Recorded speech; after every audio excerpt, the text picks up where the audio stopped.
ध्येय मार्ग पर चले वीर तो पीछे अभी न निहारो। हिम्मत कभी न हारो वीरो, हिम्मत कभी न हारो। मत देखो कितनी दूरी है, कितना लंबा पथ है, और न तुम्हारे साथ अभी तक कहाँ तक जग है। ध्येय मार्ग पर चले वीर तो पीछे अब ना निहारो, हिम्मत कभी ना हारो। तो हमें हिम्मत नहीं हारना है, लगातार आगे बढ़ते जाना है और रुकना नहीं है। कितने व्यक्ति हैं हमारे पीछे, कौन है कौन नहीं है, उसकी चिंता भी नहीं करनी। तो आज हमारे कक्षा का विषय है बुद्धिमान बनने के 20 उपाय। ऐसे तो मैं आपको बार बार बताता हूँ कि हमारे पास हजारों प्रकार के अस्त्र शस्त्र होना चाहिए। चारों ओर से कोई भी कार्य करते हैं, उस कार्य से संबंधित हमारे पास अनेक प्रकार से उपाय होना चाहिए और चारों ओर से हमको घेराबंदी करके उस क्षेत्र में आगे बढ़ना चाहिए। नहीं तो कहीं से भी शत्रु का आक्रमण हो सकता है, कभी भी हो सकता है। तो हमको बुद्धिमान बनना है। ऐसे तो सामान्य रूप से सब बुद्धिमान मानते हैं अपने आप को। मानते हैं कि नहीं मानते हैं? मानते हैं। कैसे मानते हैं? उदाहरण आपको मैं देता हूँ बार बार। जैसे कोई फैक्ट्री से सामान निकलता है, अनेक प्रकार से उसका सेंसर लगा हुआ रहता है। जितने सामान उस प्रोडक्ट में चाहिए उतने सारे वो जा रहा है या अलग से कुछ जा रहा है। तो सारे टेस्टिंग होकर जब अंतिम में निकलता है, अंतिम में जो प्रोडक्ट फाइनल होके आता है, वहाँ पर एक ठप्पा लगता है। क्या लगता है? ओके। और एक टिक चिन्ह लगता है टेस्टेड। तो हम प्रत्येक व्यक्ति, अपवाद को छोड़ दीजिए, सभी लोग अपने आप को ओके मान के चलते हैं, पूरा अच्छा मान के चलते हैं। लेकिन अपने आप को अच्छा मान लेने से क्या काम चल जाता है क्या? परीक्षा हम दे दिए, हम अपने आप यदि मार्क्स ले लिए तो हो जाएगा काम? नहीं होगा काम। वो तो टीचर देंगे हमको, जो बड़े हैं वो देंगे। तो हम अपने आप को अच्छा मानना, हम श्रेष्ठ है, बुद्धिमान, उसका पहचान क्या है? पहचान है दुनिया में हलचल होना चाहिए। क्या होना चाहिए? हलचल होना चाहिए। आपके काम से, अपने क्रियाओं से, अपने व्यवहार से, अपने आचरण से ऐसे होना चाहिए कि स्वयं को लगना चाहिए कि हाँ, मैं कुछ ठोस काम कर रहा हूँ। जीवन में मैं जिस उद्देश्य के लिए परमात्मा ने शरीर दिए थे, क्या उस उद्देश्य को मैं पूरा कर रहा हूँ? ये लगना चाहिए कि मैं कर रहा हूँ और उसमें सार्थक कर रहा हूँ। और उसका परिणाम क्या होगा? स्वयं अपने नज़र में हर समय ठीक रहेगा और परिवार में, समाज में, राष्ट्र में, विश्व में हलचल होना चाहिए। यह है बुद्धिमान का लक्षण। और इसका कितने सारे मैं उदाहरण आपको दिया हूँ। महापुरुषों को देखिए, ऋषियों को देखिए, यह है कार्य। किस समय कौन सा कार्य कब करना, कब नहीं करना, ठीक ठीक करेंगे। यही तो ऋषि है। इसी को कहा गया ऋतंभरा प्रज्ञा। बुद्धि हमारी कैसी हो? ऋतंभरा प्रज्ञा सत्यम एव बिभर्ति। किस समय क्या करना, क्या नहीं करना, कब बोलना, कब नहीं बोलना, कहाँ बोलना, कितना बोलना, कैसे बैठना, कैसे उठना, ये जब तक हम सीखेंगे नहीं, जानेंगे नहीं, तो हमारी बुद्धि में ऋतंभरा प्रज्ञा उदय नहीं हुआ है, सार्थकता नहीं हुई। और इसके लिए तपस्या करनी पड़ती है। इसीलिए तो कहा गया प्रणति ब्रह्मचर्य उपसर्पणानि बहुकालात् सिद्धिर, सांख्य दर्शन में कहा गया। ये सब जानने के लिए व्यवहार कुशलता हम अभी बृहति ब्रह्मवेदा पढ़ते हैं। देखिए आगे और पढ़ते जाएंगे। स्वामी सत्यवती महाराज जी ने कैसे कैसे आचरण के विषय में बोलते हैं। एक वाणी हम बोले तुरंत टोकते हैं कि ऐसा नहीं बोलना चाहिए, आपकी वाणी में ये नहीं था। आगे हम पढ़ते जाएंगे तो पता लगेगा कितनी सूक्ष्मता से हमको व्यवहार करना पड़ता है। नहीं तो फेल हो जाएंगे। अब कहाँ से आध्यात्मिक विद्याएं पढ़ेंगे, कहाँ समाधि लगाएंगे, कहाँ ध्यान करेंगे? बाल्टी आप बाथरूम में के अंदर जाके पैर से खिसकाते हैं तो आपके अंदर रजोगुण तमोगुण हैं। कपड़ा आप तोलते हैं, कपड़ा निकालते समय तो खींच के कर रहे हैं, आप कपड़ा उतारने के बाद रस्सी हिलता रहता है 2 मिनट तक, तो आपके अंदर चंचलता है। ऐसे ही एक एक व्यवहार यदि हमको कोई सिखाया नहीं तो हम जिंदगी भर गलती करते रहेंगे अपने अनावश्यक अथवा हानिकारक आचरणों के कारण स्वयं दुखी रहेंगे, दूसरे को दुखी रखेंगे। स्वयं पूर्ण नहीं बन पाएंगे, दूसरे को पूर्ण नहीं कर पाएंगे। इसलिए कहा गया बिना तपस्या के योग की सिद्धि नहीं होती। न अतपस्विन योगः सिद्ध्यति। लंबे समय तक गुरु आचार्य के पास रह के साधना करनी पड़ती है, तपस्या करनी पड़ती है, उनको अनुशासन में चलना पड़ता है।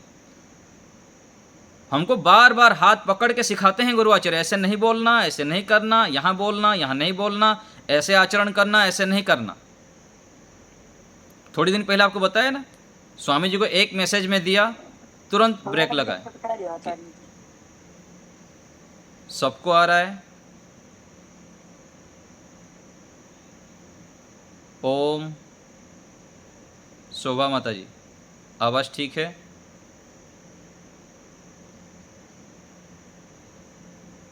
माइक बीच बीच में आचार्य की आवाज टूट रही है। चलिए मैं वाईफाई बंद करता हूँ। वीडियो बंद कर ले सभी लोग अपना ना, वीडियो बंद करता हूँ। वीडियो बंद कर ले। चलिए अभी ठीक हो जाएगा। तो मैं आपको बता रहा था कि हमको सीखना पड़ता है। तो हम बुद्धिमान का लक्षण के विषय में विचार करते हैं कि हम बुद्धिमान हैं तो उसका लक्षण क्या होने चाहिए कि कुछ हलचल होना चाहिए दुनिया में, कुछ विशेष करना चाहिए।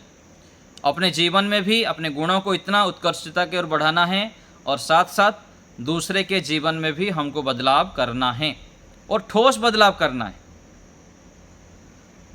इसलिए कहा जाता है बुद्धिर्यस्य बलम तस्य। बुद्धि होनी चाहिए, तब जाके हम बलवान बनेंगे, कुछ समाज राष्ट्र के लिए विशेष कर पाएंगे। बुद्धिमान अर्थात बुद्धि वाला, बलवान बल वाला, जिसके पास बल अधिक होता है बलवान, बुद्धि जिसके पास है वो बुद्धिमान। तो हमें बुद्धिमान बनना है। अनेक उपाय हम जानते हैं, सुनते हैं, पढ़ते हैं, लेकिन हम जो बार बार उसके ऊपर फोकस करते हैं, पुनः पुनः आवृत्ति करते हैं, फिर अनेक उपाय से सुनते हैं, पढ़ते हैं, फिर प्रयोग करते हैं, तो अवश्य ही हमारे अंदर ये आता है। तो पहला उपाय है, सबसे श्रेष्ठ, सबसे जो महत्वपूर्ण है, रामबाण अस्त्र कहते हैं ना, रामबाण इलाज। बुद्धि को बढ़ाने के लिए पहला है ईश्वर की भक्ति, ईश्वर का ध्यान। 2 प्रकार से ध्यान होता है।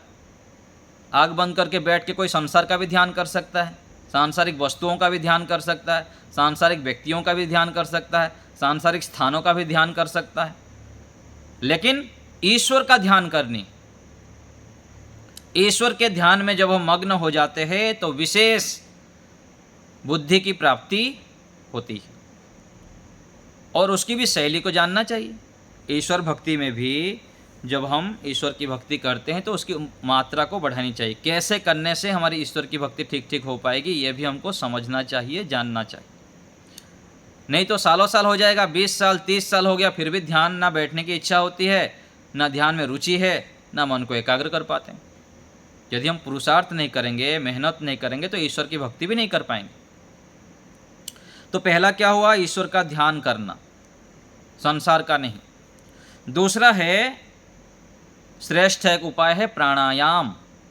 ऋषि दयानंद जी लिखते हैं कि जो प्राणायाम करता है मुक्ति पर्यंत, जब तक मोक्ष नहीं होता है तब तक उसका ज्ञान का स्तर बढ़ता रहता है, निरंतर बढ़ता है। इतना तीव्र हो जाता है बुद्धि प्राणायाम से। इसलिए कहा ना, ततः क्षीयते प्रकाशावरणम। प्रकाश अर्थात ज्ञान, जो आवरण है ज्ञान के ऊपर, जो आवरण ढका हुआ है वो पूरा हट जाता है प्राणायाम से, शीघ्रता से हट जाता है, जल्दी से। इसलिए सत्यात प्रकाश में लिखे कि प्रत्येक दिन प्राणायाम करना चाहिए, कम से कम 3, और अधिक आप बढ़ाते रहिए अपनी सामर्थ्य के अनुसार। और उसमें भी 3 बार भी करें, लेकिन उसमें भी समय बढ़ाइए। यदि बाह्य प्राणायाम आप करते हैं तो 20 second, 30 second, 1 minute, 1.5 minute, 2 minute, 3 minute, तब तो फिर लाभ है। केवल खाना पूर्ति के लिए कर दिए, फूंक मार दिए, थोड़ा बाहर छोड़ दिए, श्वास, हो गया काम, ये थोड़े लाभ होगा आपको। और दूसरे ढंग से जो आज प्राणायाम के नाम से भी आज लोग मानते हैं, श्वसन क्रिया आदि को, कपालभाति आदि जो भी करते हैं, भ्रामरी आदि जो करते हैं, अनुलोम विलोम है, उसकी भी मात्रा, विधि, नहीं तो 20 साल हो गया मैं कर रहा हूँ, लाभ ही नहीं हो रहा है। ऐसा कैसे होगा भाई? अग्नि के पास बैठ रहे हो तुम, लाभ ही नहीं हो रहा है।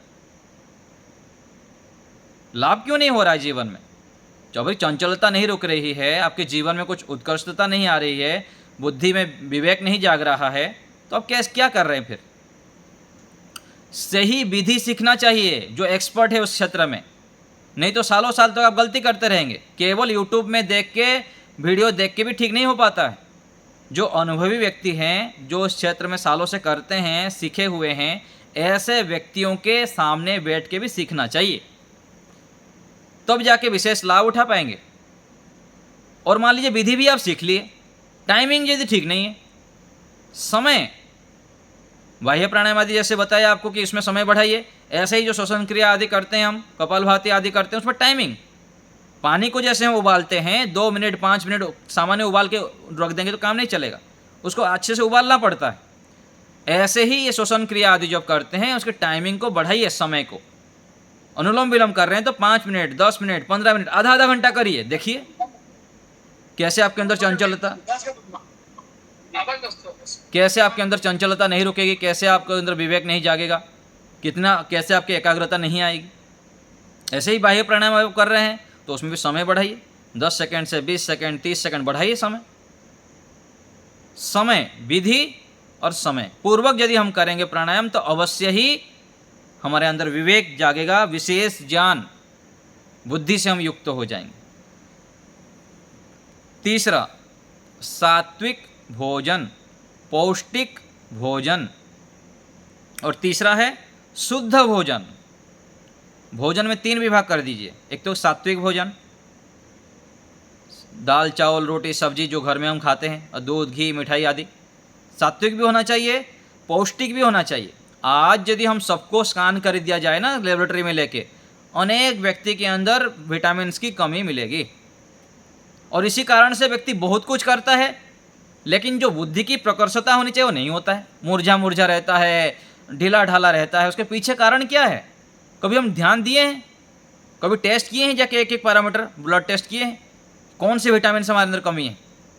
यदि विटामिन की कमी नहीं होगा तो व्यक्ति कुछ भी मेहनत करता रहे, उसके अंदर जो विशेष एक उत्साह, उमंग, पराक्रम होना चाहिए, फुर्ती होना चाहिए, वो नहीं हो पाएगा। विटामिन भी चाहिए शरीर के लिए, आप कितना भी खाते रहो। इसलिए मल्टीविटामिन हमारे पास खाना होना चाहिए। इसलिए तो कहा जाता है केवल रोटी रोटी, भारत के लोग क्या खाते हैं? केवल रोटी रोटी, चावल चावल। मल्टीविटामिन, आटा भी खाएं तो जौ का खाए, बाजरे का खाए, मक्के का खाए, राजगिरी का खाए, अलग अलग जो आता है। तो अनेक प्रकार से हमको पौष्टिकता का ध्यान रखना चाहिए, साथ साथ शुद्धता का ध्यान रखना चाहिए। भोजन पकाने वाले किस भाव से भोजन पका रहे हैं, भोजन आता है जो किस प्रकार से आ रहा है, भोजन खाते समय हम किस मानसिकता से खा रहे हैं। प्रत्येक कार्य के पीछे भाव यदि जुड़ जाता है ना, वही कार्य हमारा पूरा उत्कृष्टता से हो जाता है, विशेष बन जाता है। भाव, भोजन करते समय भी मैं भगवान की प्रसादी मान के खाएंगे। ये शरीर की मंदिर है परमात्मा के द्वारा दिया हुआ, इसको मैं प्रसादी चढ़ा रहा हूँ। जैसे लोग भगवान को जाके आरती करते हैं, प्रसादी चढ़ाते हैं, वहाँ पर तो जो गोलगप्पा है और अलग अलग जो पिज़्ज़ा बर्गर ये तो नहीं चढ़ाते हैं ना, चाय तो नहीं पिलाते हैं भगवान को लेके। वो तो चलो दुष्ट बुद्धि वाले क्या क्या पिलाते हैं, लेकिन सामान्य रूप से देखिए, ये भगवान की दिया हुआ मंदिर है। इस मंदिर को ही हम ठीक नहीं रख पा रहे हैं तो बुद्धि कैसे काम करेगी? पेट के साथ बुद्धि की पूरा कनेक्शन है, पूरा। आपको बताया था ना, जो आंत है ना पेट के अंदर, ये आंत और ये आंख, ये दोनों पैरेलल है। आंख के अंदर हम लाल मिर्च डालना चाहते हैं क्या? मिर्च डालते हैं क्या? कुछ गलत चीज डाल पाएंगे क्या? नहीं डाल पाएंगे। लेकिन ये पेट के अंदर कैसे कैसे डाल देते हैं, देखिए आप क्या करते हैं, कितना अत्याचार करते हैं, कितना अत्याचार करते हैं। हे भगवान, परमात्मा तो बहुत दयालु है, हमको ये पूरा हाई क्वालिटी के इतने मजबूत दिए हुए हैं, लाखों बार हम अत्याचार करते हैं इसके ऊपर, तब भी चलता रहता है, चलता रहता है। तो पेट को ध्यान दें। यदि आपको बुद्धि को प्रकर्षता की ओर ले जाना है, मेधा बुद्धि को प्राप्त करना है, आपको विशेष उत्कर्ष की ओर अपने प्रज्ञा को ले जाना है, तो भोजन को ध्यान दें। तीसरा हो गया भोजन, सात्विक भोजन, पौष्टिक भोजन और शुद्धता भी होनी चाहिए। बासी भोजन नहीं खानी चाहिए। 2-3 घंटे के बाद भोजन बासी हो जाता है। सुबह बना के रात तो खाते रहते हैं, रात का फ्रिज में रख के 4 दिन तो खाते रहते हैं। क्या बुद्धि! देखिए, शास्त्र को ना पढ़ने से, अच्छे बुद्धिमान लोगों का संग नहीं करने से, कोई ना बताने से व्यक्ति क्या क्या खाता रहता है, कैसे जीवन शैली करता रहता है और दुखी रहता है। फिर बोलेगा अरे मैं तो दुखी हो गया, ये हो गया, वो हो गया, फिर चिल्लाता रहेगा। कौन बचाएगा? अरे तुम्हारे कर्म ही तो खोटा है, कौन बचाएगा? आके कौन बचाएगा?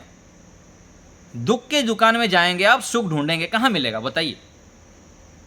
हम क्रियाकलाप सुबह से उठकर रात तक यदि दुख युक्त करेंगे तो बुद्धि कैसे प्रकर्ष होगे? कैसे हम विश्व विजेता बनेंगे, चक्रवर्ती राज्य करेंगे? तब तो फिर दूसरे देश बढ़ते रहेंगे हम लोग। भारत देश को हम कहाँ बढ़ा पाएंगे? घर घर में झगड़ा, भाई भाई में झगड़ा, आपस में झगड़ा, संगठन कहाँ है यहाँ पर?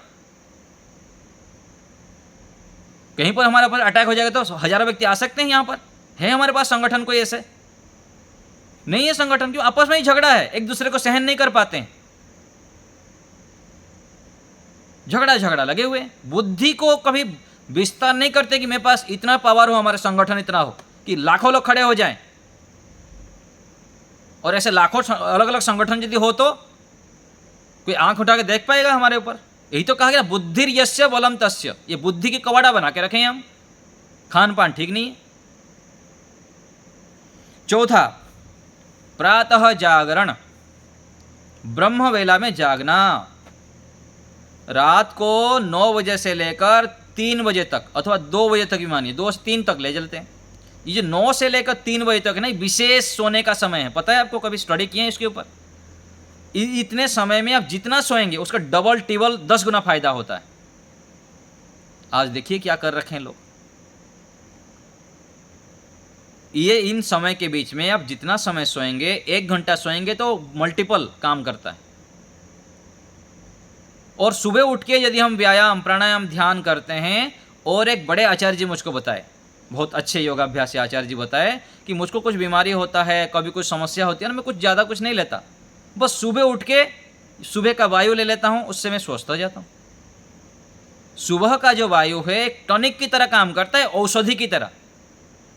इसकी विज्ञान को हम कहाँ जान नहीं पाते। लोग रात्रि 12-12 बजे तक सोते रहते हैं। क्या बुद्धि! सोएंगे 12-1 बजे, उठेंगे 9-10 बजे, सूर्यवंशी बन गए सब, ब्रह्मवंशी नहीं। तो हमें प्रातः काल के समय को उठ के उपयोग में लाना है, तब जाके हमारी बुद्धि प्रकर्ष हो। खूब प्राणायाम करना है, खूब जप करना है, ध्यान करना है, भ्रमण करना है। सुबह का समय बालकनी में है, छत में है, गहरे गहरे श्वास लेते रहिए, ओम ओम का जप करते रहिए। सुबह का समय का सदुपयोग करें, सबको बताएं, बार बार बताएं इसके लाभ।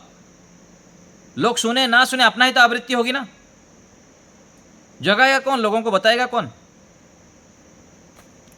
5वां है बुद्धिमानों का संग करना। दुष्ट व्यक्तियों के, निठल्ले व्यक्तियों के संग नहीं करना। जिसका संग करेंगे उसका रंग चढ़ेगा। समान व्यसनेषु मैत्री। जिसका जैसे व्यसन होता है वैसे मैत्री होता है। दुष्टों का दुष्ट संग, संतों का संत संग, बुद्धिमानों का बुद्धिमान संग। तो हमको बुद्धिमान बनना है तो बुद्धिमान लोगों का संग करें। हर समय विचारों में बुद्धिमानों को रखें, उनके ही चिंतन करते रहें बार बार, और उनके जीवन के अनुसार अपने जीवन को बनाएं हम। तो बुद्धिमानों का संग करना है। 6, गायत्री आदि मंत्रों का जप करना, बार बार जप करना, लगातार जप करना। इसका भी विधि और समय। जप का भी अनेक अनेक विधि, अलग अलग विधान बताया गया। वाचिक जप है, उपांशु जप है, वाणी से बोल के भी करते हैं, है ना, मानसिक जप करते हैं और अजपा जप भी कहा जाता है। इतना हम अभ्यास कर ले, इतना अभ्यास कर ले कि मन ही मन ऑटोमेटिक, जैसे हमारा अभ्यास है, लंबे समय से हम अभ्यास बनाए। विद्यार्थी काल में जो गुरुकुल में पढ़ते थे, बाथरूम में गए, बाल्टी उठा के, बाल्टी रख के मग्गा उठाए, गायत्री मंत्र शुरू।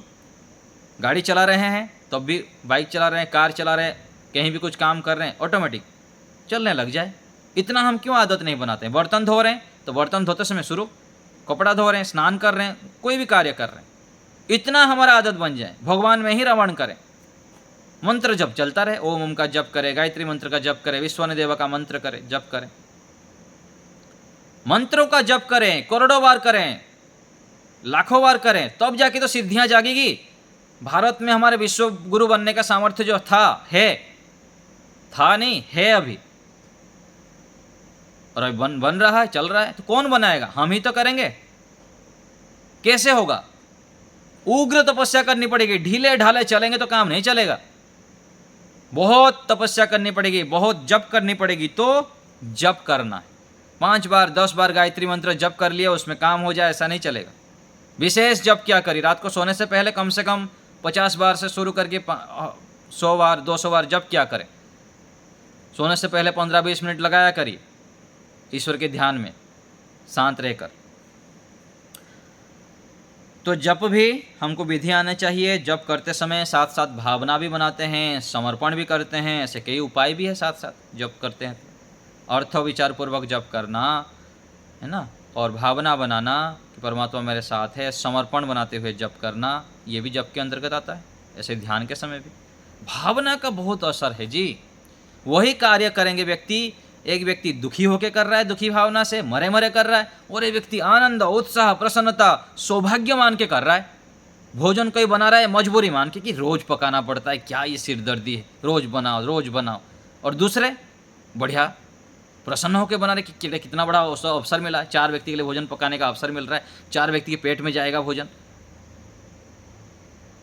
तो देखिए, कार्य करते समय भावना, यही परमात्मा ही भावना ही तो देखते हैं, बुद्धि नहीं देखते हैं। परमात्मा कितनी आप बुद्धिमान है, कितना आपकी प्रतिष्ठा है, कितना आप ये है, ये सारे एक तरफ।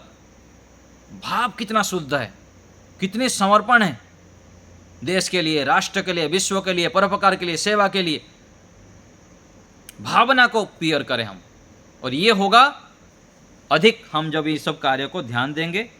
तो गायत्री आदि मंत्रों का जप करना। आगे है व्यायाम आसन, रोज करना, प्रतिदिन करना, इसका भी आ जाएगा विधि पूर्वक करना। कठोर व्यायाम भी करना, सूक्ष्म व्यायाम भी करना। केवल कठोर से भी काम नहीं चलेगा, केवल सूक्ष्म से भी काम नहीं चलेगा। समानता अथवा समत्व, कठोर भी करना है, सूक्ष्म भी करना है। छोटे छोटे व्यायाम भी होता है, हाथ के, पैर के, अलग अलग प्रकार से व्यायाम होते हैं। तो व्यायाम करें, आसन करें। बुद्धि बढ़ाने के लिए सबसे आसनों का राजा क्या है? शीर्षासन। शीर्षासन करिए रोज, सर्वांगासन करिए, शवासन करिए, रिलैक्स करिए शरीर को पूरा। जितना शरीर रिलैक्स होगा, शांत होगा, उतनी बुद्धि बढ़ेगी। तो व्यायाम आसन एक उपाय है। आगे है 8वां, माता पिता बड़ों की सेवा करना, उनकी आज्ञाओं का पालन करना। चत्वारि तस्य वर्धन्त आयुर्विद्या यशो बलम। यश बल सब बढ़ता है, बुद्धि भी बढ़ती है। माता पिता की सेवा करें, उनके अनुकूल बने, माता पिता और बड़ों के। 9 नंबर है धर्माचरण, सत्य आचरण, न्याय आचरण। सत्य बहुत बड़ा तप है। सत्य आचरण नहीं करेंगे तो काम नहीं चलेगा। सज्जन और दुर्जन में क्या अंतर है? एक श्लोक आया ना, मनस्यन्यत् वचस्यन्यत् कर्मण्यन्यत् दुरात्मनाम् मनस्येकं वचस्येकं कर्मण्येकं महात्मनाम्। तो दुर्जन कौन है? जो मन से अलग, वाणी से अलग, व्यवहार अलग। और सज्जन मनस्येकम वचस्येकम कर्मण्येकम महात्मनाम। हमको महात्मा बनना है, सत्य आचरण करना है, मन से, वाणी से, शरीर से, मनसा वाचा कर्मणा। श्रेष्ठ बनना है, दिव्य बनना है, महान बनना है, उच्चतम शिखर पर जाने वाला कार्य करना है। क्योंकि हम संसार के राजा का संतान हैं, ऋषियों के संतान हैं, भारत भूमि में जन्म हुए हैं, इतना श्रेष्ठ हमको वेदों का ज्ञान मिला है, ऋषियों का धरोहर मिला है, हम असत्य आचरण करें, अन्याय आचरण करें, बिल्कुल शोभा नहीं देता। इतना हमारे अंदर पवित्रता हो, श्रेष्ठता हो, दिव्यता हो, महानता हो। तो सत्य आचरण। 10वां हो गया परोपकार। परोपकार। परोपकाराय फलन्ति वृक्षाः परोपकाराय वहन्ति नद्यः परोपकाराय वहन्ति नद्यः परोपकारार्थमिदं शरीरम। परोपकारार्थम, परोपकार के लिए ही ये शरीर है। इस शरीर के माध्यम से हम इतिहास रचें। छोटे मोटे कार्य करके हम संतुष्ट हो जाते हैं, बहुत कर लिया मैं, कुछ नहीं किए, आप कुछ भी नहीं किए। हलचल मचना चाहिए यदि आप कुछ कर रहे हैं तो। विशेष अपने नज़र में पूरा शुद्ध होना चाहिए। पैमाना क्या है? पैमाना क्या है? एकांत में जो बैठेंगे तो आपको लगना चाहिए कि मैं बहुत अच्छे कार्य कर रहा हूँ, मैं बहुत पुरुषार्थी हूँ, मैं बहुत अच्छा हूँ, मैं बहुत पवित्र हूँ, मैं चरित्रवान हूँ, मैं श्रेष्ठ हूँ, मैं ईश्वर भक्त हूँ। लगना चाहिए। अपने नज़र में हमको शिखर पर जाना है, दुनिया के नज़र में बाद में। तो हमको परोपकार करना है, देने की भावना करनी है, देवता बननी है, भिखारी नहीं बननी है। ये क्यों नहीं कर रहा है, इनको ऐसा करना चाहिए, ये ऐसा क्यों नहीं किया, वैसा क्यों नहीं किया, ऐसा करें। ये क्या है? भिखारी। परोपकार, देना देना देना, देते देते हम देवता बन जाएं, देने का ही स्वभाव बनाएं। 11वां गौ सेवा। गायों की सेवा करें, गायों को जाके मालिश किया करें। गायों की सेवा करने से बुद्धि बढ़ती है, प्रत्यक्ष रूप में प्रमाण है। अनेक उपाय, अनेक आपको उदाहरण मिलेंगे। हम भी गाय की खूब सेवा किए हैं, अभी भी करते हैं। गायों के पास जाके बैठें, गौशाला में जाके बैठा करिए, गायों को मालिश किया करें, कितने सारे रोग ठीक हो जाता है। बहुत लाभ होता है गौ सेवा से, बहुत अधिक। आगे है यज्ञ। यज्ञ करें, अग्निहोत्र करें, अच्छी अच्छी जड़ी बूटी से करें। 50 रुपये वाला सामग्री में नहीं, 500 रुपये वाला घी में नहीं। विशेष घी हो आपके पास, विशेष जड़ी बूटी हो, तब उसका हजारों गुना लाभ मिलेगा। लाभ तो मिलेगा। आप 200-400 रुपये 500 रुपये घी में कर देंगे तो 50-100 रुपये का हवन सामग्री करने का लाभ मिलेगा, लेकिन थोड़ा मिलेगा।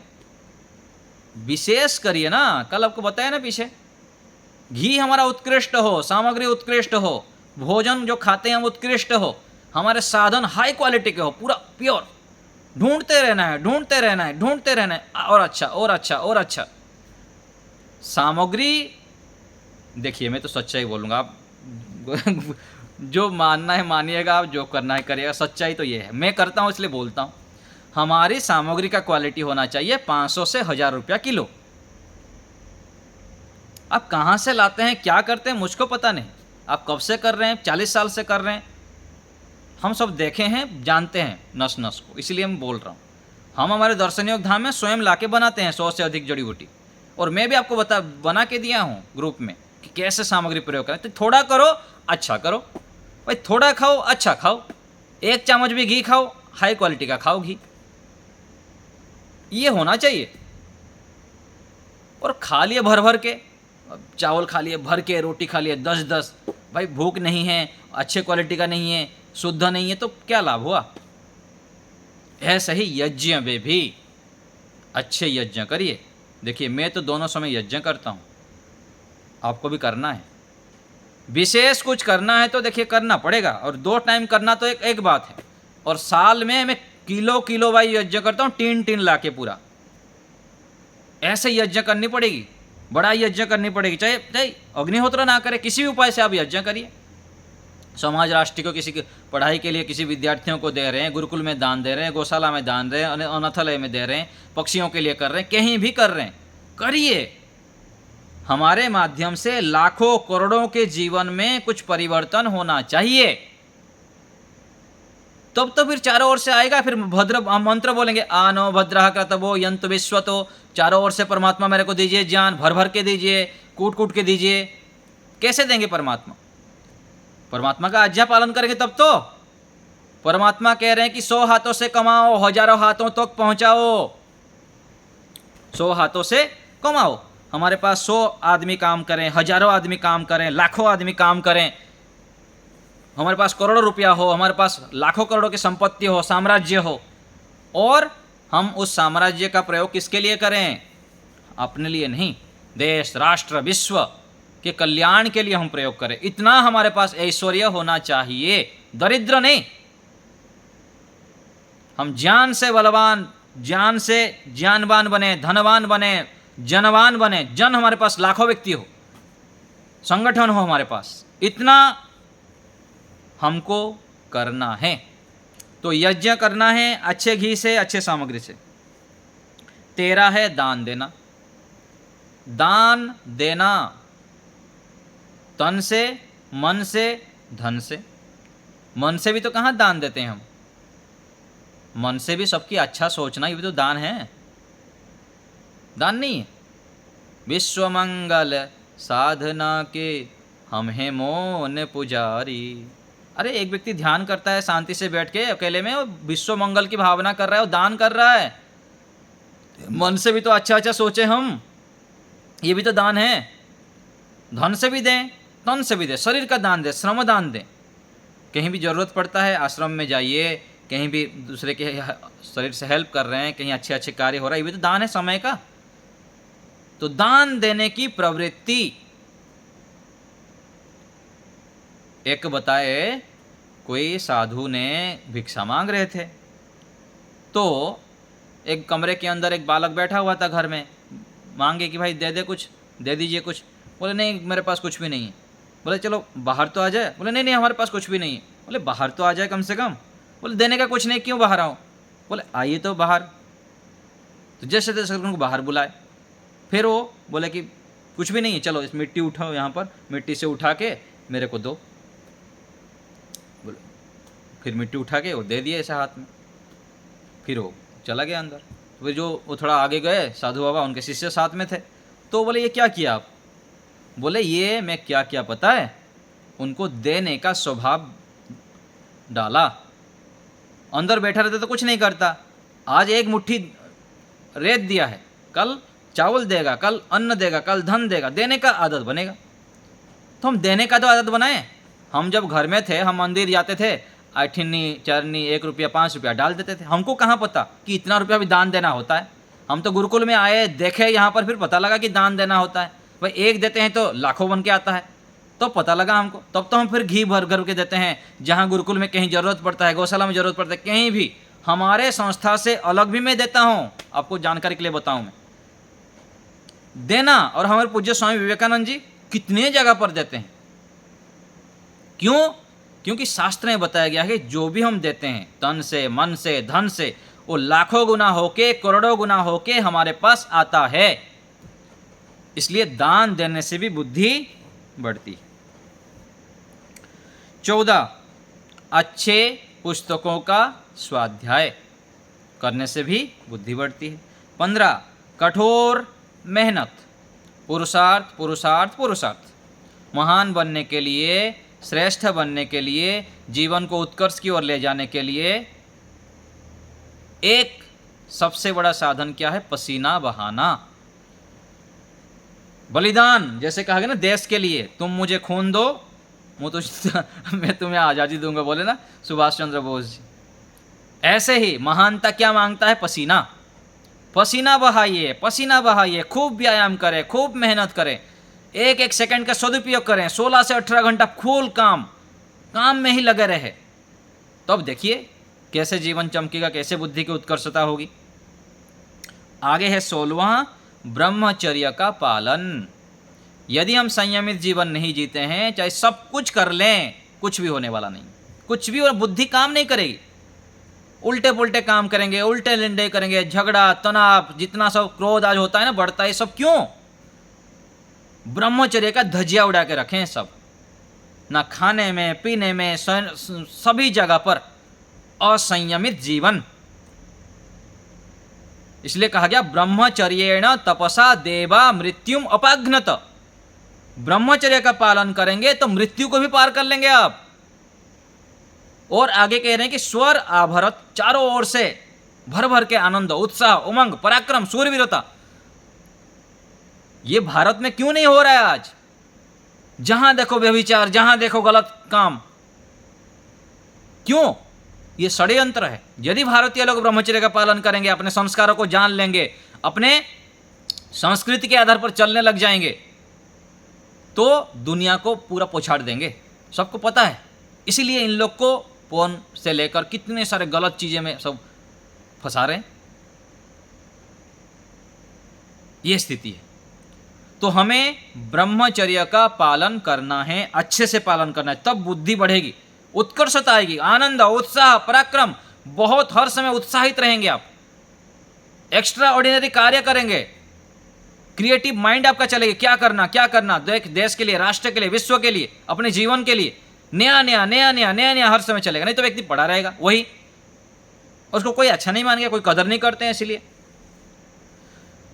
तो हमें ब्रह्मचर्य का पालन करना है। आगे है बाह्य अंतः शुचिता। बाहर से भी शुद्ध रहना है, अंदर से भी शुद्ध रहना है। बाह्य शुद्धि, शरीर, वस्त्र, पात्र, हमारा घर परिवार पूरा हाइजेनिक हो, पूरा स्वर्ग जैसा हो, चमकीला हमारा वस्त्र, हमारा शरीर सब बढ़िया टप होना चाहिए, पूरा चकाचक। और अंदर भी, केवल बाहर चमकीला नहीं, अंदर भी सत्य आचरण से प्राणायाम आदि करके अंदर भी हमारा चमकना चाहिए पूरा। एक नस नाड़ियाँ सत्व से भरा हुआ हो, रजोगुण तमोगुण नहीं। सत्व से भरा रहेगा तो हर समय उत्साह से युक्त रहेंगे, पूरा हाई एनर्जी से युक्त रहेंगे। आप जिससे बात करेंगे, जिसके पास बैठेंगे, आपसे कोई मिलेगा तो पूरा लगेगा अरे क्या बात है, मजा आ गया। नहीं तो व्यक्ति और मुरझा रहेगा, दुखी, हताश, निराश, ढीला ढाला रहेगा। तो ये होता है शुचिता से, पवित्रता से। तो हमको पवित्र रहना है। 18 नंबर एक आ गया वेद मंत्रों का उच्चारण। वेद मंत्रों के उच्चारण से आज वैज्ञानिक लोगों ने बहुत रिसर्च कर चुके हैं। वेद मंत्रों का, श्लोकों का जब यदि हम उच्चारण करते हैं तो हमारे अंदर जो एक नस नाड़ियाँ है, पूरा जो है एक अंदर बहुत अच्छा एनर्जी क्रिएट होता है। इससे भी हमारी बुद्धि बढ़ती। और 19वां है सत्संग करना। सत्संग करें, अच्छे लोगों को सुने, बार बार सुने। जितना हम सत्संग करेंगे, जितना हम अच्छे लोगों को सुनेंगे, हमारी बुद्धि बढ़ेगी। और 20 नंबर है अच्छे माहौल, परिवेश। परिवेश यदि अच्छा रहेगा तो हमारी बुद्धि बढ़ेगी। अच्छे परिवेश में हम रहा करें। घर में यदि वातावरण ठीक नहीं है तो उस परिवेश से दूर चला जाया करें, रात को आके चुपचाप सो जाया करें, है ना। और जितना हो सके, यदि घर में लगता है कि इतना शुद्ध वातावरण नहीं है तो पार्क में जाके बैठा करिए, सुबह के समय 1-2 घंटा, शाम के समय 1-2 घंटा वहाँ जाके बैठा करें, वहाँ जाके स्वाध्याय किया करिए। परिवेश जो माहौल है ना, जहाँ बैठते हैं हम, कई बार ऐसी स्थितियाँ हो जाती है अपवाद रूप में, या तो बनाइए, नहीं तो जहाँ वहाँ वातावरण वहाँ जाके रहिए। घर में रहने से आप ध्यान नहीं कर पा रहे हैं, सत्संग नहीं कर पा रहे हैं, शांति से बैठ नहीं पा रहे हैं, बच्चे हैं, इस प्रकार से आपके माहौल बना हुआ है बहुत क्रिटिकल, तो उस माहौल से, उस परिवेश से दूर जाया करिए। तो अच्छे परिवेश में रहेंगे तो बुद्धि बढ़ेगी। तो अनेक उपाय आपको बता दिया। ईश्वर का ध्यान करना, प्राणायाम करना, सात्विक भोजन करना, प्रातः जागरण करना, बुद्धिमानों का संग करना, गायत्री आदि मंत्रों का जप करना, व्यायाम आसन करना, माता पिता की सेवा करना, धर्माचरण करना, परोपकार करना, गौ सेवा करना, यज्ञ करना, दान देना, अच्छे पुस्तकों का स्वाध्याय करना, कठोर मेहनत करना, ब्रह्मचर्य का पालन करना, बाह्य अंतर शुचिता, वेद मंत्रों का जप करना, सत्संग करना और अच्छे माहौल, परिवेश में रहना। तो हमें इन उपायों को, इन अस्त्र शस्त्रों को युद्ध क्षेत्र में प्रयोग करना है। और प्रयोग करने से क्या होगा? हम विजयी बनेंगे, विश्व विजेता बनेंगे। हमारे जीवन में उत्कर्षता आएगा, हम निडर बनेंगे, हम मरे और ऐसे ही ढीले ढाले नहीं चलेंगे, श्रेष्ठता की ओर बढ़ते जाएंगे। तो हमें बहुत अधिक आगे बढ़ना है, सामान्य नहीं रहना है। निरंतर इन उपायों को लिखें, पढ़ें, विचार करें, जीवन में लाएं और लाने के साथ साथ अपनी भावना को उत्कृष्ट करें।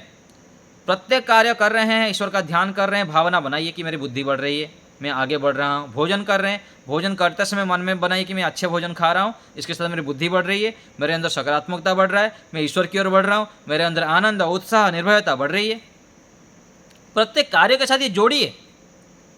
यदि आप जोड़ देंगे ना भावना, वो एक्स्ट्रा कार्य करने लग जाता है, एक्स्ट्रा बढ़ चढ़ करके वो कार्य करने लग जाता है।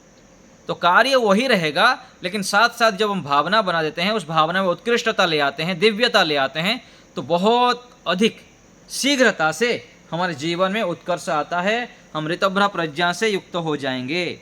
और हम सबको करना है ये कार्य। क्यों करना है? क्योंकि हम सबके अंदर भरा भरा के रखा हुआ है, कहीं से आएगा नहीं। ये भी हमको विश्वास बनाना है। ये जितने भी सारे चीज़ हैं हमारे अंदर, जो भी श्रेष्ठता है, दिव्यता है, कहीं बाहर से आने वाला नहीं है, हमारे अंदर ही है। खुद को तो जान, तेरी शक्ति पहचान, तेरे आत्मा में स्वयं भगवान है रे मनुष्य, तू बड़ा महान है। हम भूल गए हैं हम कौन हैं। अनेक उपाय से षड्यंत्र करके हमारे सामर्थ्य को ढक दिया गया है, दबा दिया गया है। हमारे बुद्धि को क्या क्या लॉक कर दिए हैं कि तुम सोचो मत अपने विषय में। यदि सोचने लग जाओगे तो उभर जाएगा। तो हम सामान्य नहीं है, परमात्मा के संतान हैं, संसार का जो राजा है उनके संतान हैं हम। और हाँ, अपने आप को मान के क्या बैठे हैं, मैं तो भिखारी हूँ, मैं तो रोडपति हूँ, मैं तो कमजोर हूँ, मैं तो दीनहीन हूँ। तो ऐसा नहीं है, हम बहुत अधिक सामर्थ्यशाली हैं। हमको परमात्मा ने बहुत कुछ दिए हैं, बस जानना है, जगाना है, जानना है, जगाना है और आगे बढ़ते जाना है। खूब मेहनत करना है। पुस्तक देखते हैं थोड़ी देर। बृहति ब्रह्ममेधा पुस्तक में पृष्ठ संख्या 24।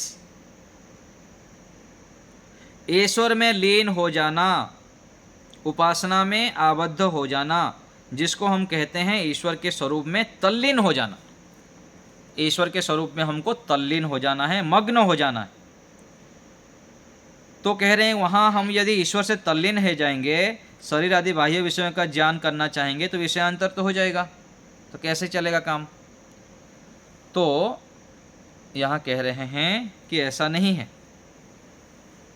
तो उपासना करते समय हमको ईश्वर के विषय में ही मन को लगाना है। ईश्वर से प्रार्थना करनी है कि हे ईश्वर, मैं आपकी उपासना करने बैठा हूँ और आपके माध्यम से जो मैं शरीर इंद्रियां आदि प्राप्त किया हूँ, इसके माध्यम से मैं आपका ध्यान कर रहा हूँ। ऐसे जोड़ना है कि ईश्वर के प्रदत्त ये ज्ञान आदि है, शरीर इंद्रिया सब ईश्वर का है। तो यम नियमों का पालन करना, ईश्वर की आज्ञाओं का पालन करना, ईश्वर से ज्ञान मिलेगा और बल मिलेगा। यदि हम ईश्वर की स्तुति, प्रार्थना, उपासना करेंगे, दैनिक जीवन में यम नियम का पालन करेंगे तो क्या होगा? लाभ हमको पता हो तब तो कार्य करेंगे। भूख लगता है, भोजन क्यों बनाते हैं? भूख लगता है, भोजन करना पड़ता है, इसलिए तो हम फिर भोजन बनाते हैं। खाएंगे तो भूख मिटेगा। तो ऐसे ईश्वर की उपासना क्यों करनी है, यम नियम का पालन क्यों करनी है? क्योंकि ईश्वर का ध्यान करेंगे, उनके आज्ञा पालन करेंगे तो ईश्वर से ज्ञान मिलेगा, बल मिलेगा और मिलता रहेगा। किंतु इतने अंश में कब कब मिलेगा, इसका कोई मापदंड नहीं है। कब मिलेगा, कितना मिलेगा, कैसे मिलेगा, लगे रहिए, डटे रहिए, देखिए मिलेगा, जरूर मिलेगा। क्यों नहीं मिलेगा? यही तो हमको जिद्दी करना है, परमात्मा के सामने गिड़गिड़ाना है, प्रभु क्यों नहीं देंगे? आप देंगे, जरूर देंगे, क्यों नहीं देंगे? माता पिता को जैसे हम जिद्दी करते हैं ना, पिता ही देनी पड़ेगी, माता ही देनी पड़ेगी, ऐसे परमात्मा के पास भी ऐसे ही हमको जिद्दी करना है। और उनके जो पैमाना है उसमें हम खड़े उतरेंगे, मेहनत करेंगे। आगे देखिए नीचे की ओर है, जिस समय हम ईश्वर की उपासना करेंगे उस समय हमको विशेष ज्ञान होगा और स्पष्ट होने लगेगा ईश्वर से ये हुआ है, ये ईश्वरीय अनुभूति फिर होगी। तो फिर प्रश्न कर रहे हैं कि ईश्वर से है, ऐसे कैसे पता लगेगा? ईश्वर ही दे रहा है। तो कह रहे हैं कि शास्त्र के प्रमाण से जब चलते हैं तो होता है। जैसे अग्नि के पास बैठने पर उष्णता मिलती है, ऐसे ही ईश्वर की भी गुणों की अनुभूति होती है।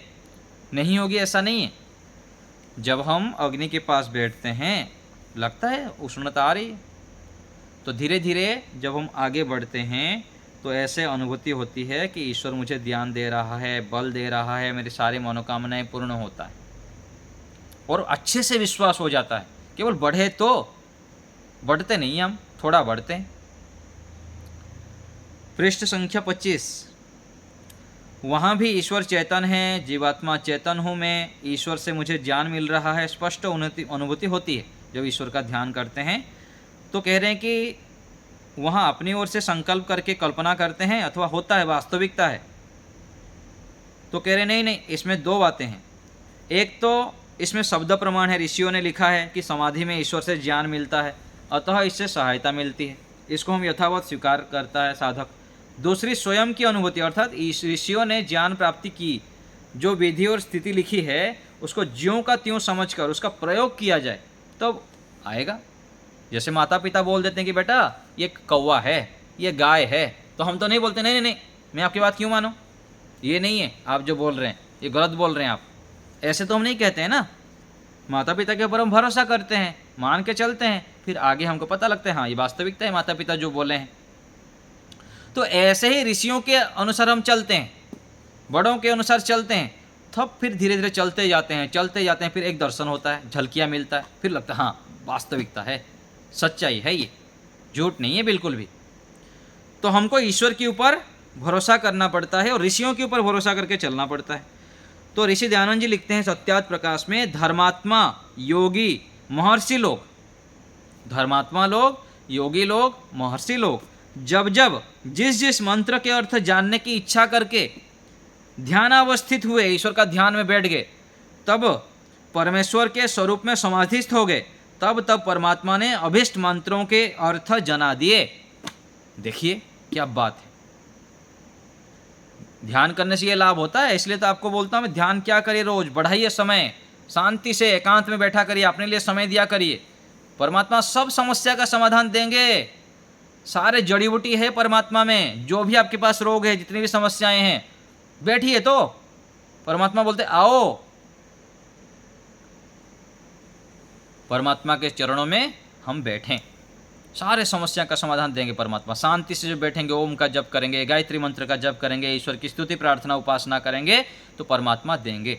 बैठने का शुरू करें, एकांत में पहले बैठिए, जंगल में चले जाइए, शांत में चले जाइए, कमरे के अंदर बंद हो जाइए 1 घंटे के लिए, 2 घंटे के लिए, शांति से ईश्वर के गुणों का चिंतन करें, ओम का उच्चारण करें। पहले पहले मन नहीं लग रहा है, कोई बात नहीं, आँख खोल के गहरी श्वास लीजिए, ओम ओम भूर्भुवस्वः तत्सवितुर्वरेण्यं भर्गो देवस्य धीमहि धियो यो नः प्रचोदयात्। ऐसे 500 बार, 1000 बार, 5000 बार बोली, फिर देखिए मन शांत हो जाएगा। फिर जितनी इंद्रियां का चंचलता है सब साइड। करिए करिए करिए, करना पड़ेगा, करेंगे तो लड्डू मिलेगा, नहीं करेंगे तो फिर नहीं चलेगा काम, कुछ भी नहीं मिलेगा।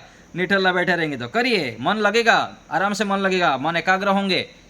यदि आग बंद करने से मन इधर उधर भाग रहा है तो बोल बोल के करिए, ऐसे एक जगह पर देखते हुए करिए।